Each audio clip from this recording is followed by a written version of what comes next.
Well, unless you've been living under a rock, you've probably seen the discourse about Sydney Sweeney's new American Eagle jeans ad all over your feed. Genes are passed down from parents to offspring, often determining traits like hair color, personality, and even eye color. My genes are blue. Sydney Sweeney, Casper Jeans. American Eagle also put out physical ads that say Sydney Sweeney has great genes with a G, but then that jeans is crossed out and written as like jeans with a J. So at first glance, this all seems pretty innocuous. It's just another hot celebrity like promoting jeans. But the internet has started ripping the campaign apart, saying that it's racist and promotes eugenics since it's suggesting the superiority of blonde-haired, blue-eyed genetics. My jeans are blue is crazy work. Once again, it's the double entendre of blue jeans, meaning like the physical denim, and her blue eyes. Sydney Sweeney's blonde-haired, blue-eyed, thin, voluptuous, and all the right places body is being presented as a lineage of genes worthy of reproduction. And it positions her within this larger trend of white femininity being used to justify regressive politics. Even if you want to say it's a reach, it's not. This language has cultural context. No, I really don't think this is an accident. We're seeing a rise of anti-woke consumer branding. This campaign was engineered to resonate with a very specific audience. Conservative coded branding is selling right now. And even American Eagle, which was kind of like one of the big brands in the body positivity movement, it's not selling anymore. Done. It's about market alignment, and unfortunately, their stock soared, really, after this launch. And I know you might be tempted to say it's not that deep, but this is how ideology spreads. So please keep in mind the current political landscape of the United States, where the presidential administration is trying to return back to a time where America wasn't diverse, and that those that are reproducing are what eugenics would consider fit for reproduction to improve society. This feels like as loud a dog whistle as we've had in retail marketing recently, and it just feels important to call out the Make Eugenics Sexy Again campaign strategy behind all of this. But then in response to all the backlash, American Eagle supporters are saying liberals are blowing things out of proportion, and they're actually cheering Sydney Sweeney on for ending woke advertising. So it has become like a left versus right issue. And today we just really wanted to get to the bottom of why this has the internet so riled up on both sides. Yeah, so let's first investigate Sydney Sweeney and what she kind of stands for in culture right now. So she obviously played Cassie in the very hit show Euphoria and kind of just rose to the highest ranks of fame. Like, she was at the Bezos wedding last month. She recently got a $1 billion lingerie deal that was backed by Bezos. She's in the running to be the next Bond girl.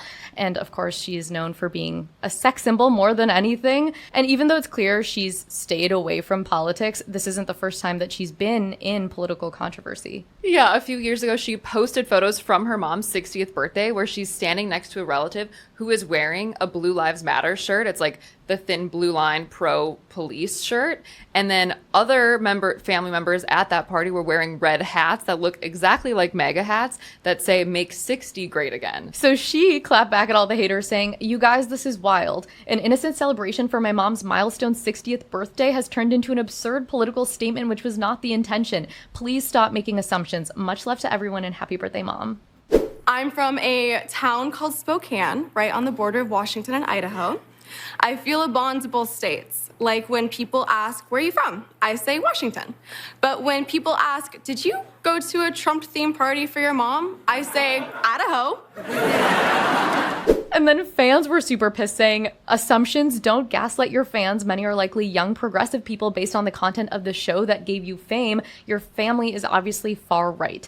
And so this became like a whole thing. And then Sydney said in interviews that she thought the MAGA style hats would be funny. So clearly she didn't get the outrage. Well, bringing it back to the ad, people have also sleuthed out that the CEO of American Eagle is a Trump Vance supporter and a longtime Republican donor. So it's like a further proof of this, like, this messaging was purposeful or something. But we do want to point out something that's interesting about this campaign is that all of the profits of the jeans are going to benefit Crisis Text Line, which is a nonprofit that offers mental health support to domestic violence survivors. And I mean, that's great, but it just doesn't take away from the fact that this campaign is so out of touch with the current political climate. It kind of reminds me of that like Kendall Jenner Pepsi campaign that came out in like 2017 where she's like at this very racially charged protest, giving everyone Pepsi to diffuse the tension. And everyone was so pissed that Pepsi actually withdrew the ad within 48 hours.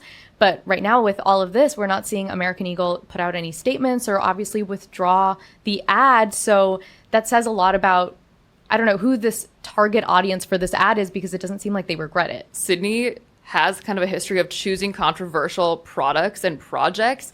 You might remember really recently she was selling soap with Dr. Squatch that was literally called Sydney Sweeney's bathwater. Allegedly, they were saying it literally contains some of her bathwater in the bar of soap. It was like a limited edition thing. So maybe she thinks this is the way to like make a splash and like keep this level of fame. And then Wren sent me something really funny this morning. American Eagle is clearly not doing well. Yeah, I don't know if this is related to the ad or not, but I got a LinkedIn notification that they're looking for a social media manager. So maybe someone quit. So to learn more about what is going on, we spoke to Jarrod Jenkins, a brand strategist and content creator who's done some deep digging behind American Eagle's strategic decisions, why they chose Sydney Sweeney as the messenger, and all of the outrage. So Jarrod, just to kind of set the scene, why is this ad so problematic?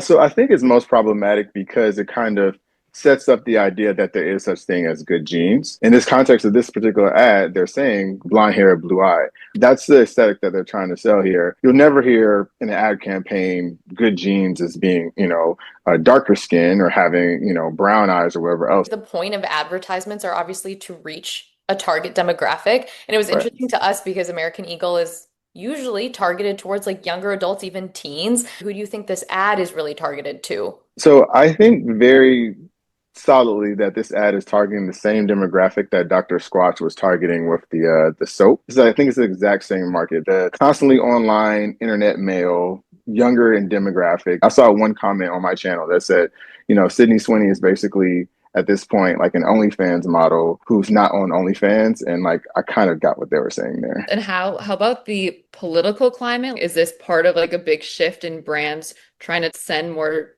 conservative messaging? I think so. I did see that the CEO of American Eagle is a big Trump supporter. I do think there's a relationship there, knowing that in this particular environment, there is kind of something to be said for having an anti-woke stance or on things or whatever else, especially given that in previous years, they were talking about body inclusivity and all these other messages. And now it seems like they've done a complete pivot from that. Something I think all of us are imagining is like, what was going on in these brainstorming rooms when they were coming up with this ad? Why do you think American Eagle decided this is the messaging we should go with? I mean, I just think that increasingly we're seeing, Wren, that it's working. My guess is that the team that kind of signed off on this, and let's be very clear, it was signed off. This wasn't, it wasn't like a people read into it and said GENES. That was literally in the campaign. Their stock was down 45% in the past year, right? They've been just getting absolutely just demolished. After this most recent campaign with Sydney Sweeney, which the stock jumped as high as I think 26%,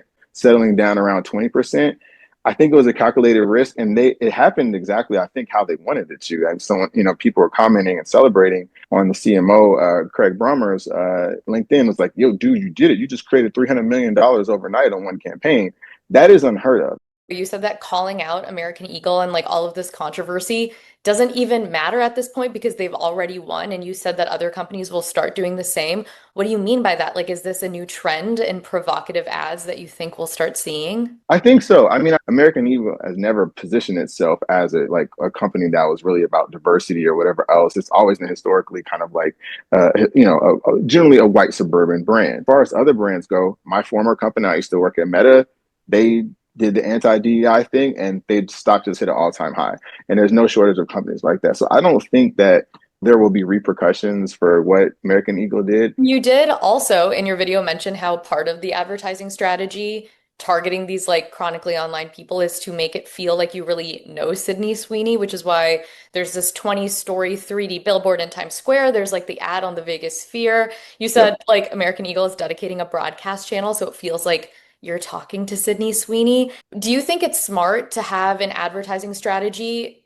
It seems like who these ads are targeting are not the people that are buying the jeans. I mean, it's a good question, and I think we're still trying to figure out this new economy. I mean, I just saw someone post the Times Square ad because it's up now. It's a large three-dimensional activation. She's laying in a bed. She's kind of waving at passerbys. It's very flirty. I'm guessing the sphere is going to be something similar. But Craig Brommer said that they were going to have a dedicated channel on Instagram and Be Real, which I didn't know Be Real was still a thing after 2 years ago. But apparently they're still hanging in there and they're a major part of this campaign. And I'm guessing it's because of target demographic. But a dedicated channel for kind of feel like you're engaging with them and, it feel intimate, just like bathwater. And as far as the disconnect, I don't know. So the interesting thing is that in addition to the stock going up, the Sydney jeans sold out. So like someone's actually buying it. I don't know who. I don't know if it could be kind of like the bathwater boys. What do you say to the people who accuse you and other creators who are talking about this and breaking down how this is offensive to so many people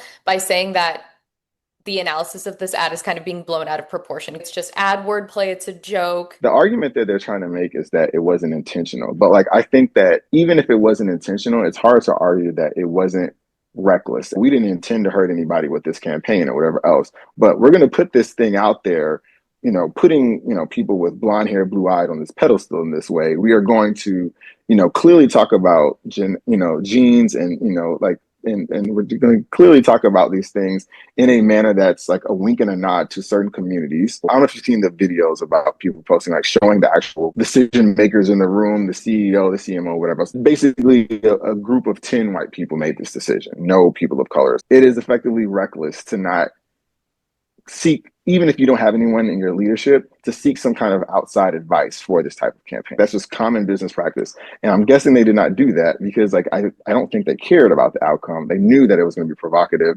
They rolled the dice, and I think they won. At the least, it's tone deaf. And at the most, I just keep coming back to, even if it was just like harmless wordplay and they're like playing on having good genes, that original phrase comes from eugenics. They might not have thought it's going to be as serious as it's being taken, but you knew it was going to, no matter what, harken back to eugenics, and you're purposely making a joke about that. No, 1000%. And it's just like, it's really sad because, we've made so much progress as a society. No, I don't think we're heading down Handmaid's Tale, but I do think that this is aligned with the erosion of a lot of the rights that we worked really hard for. I'll just say that much.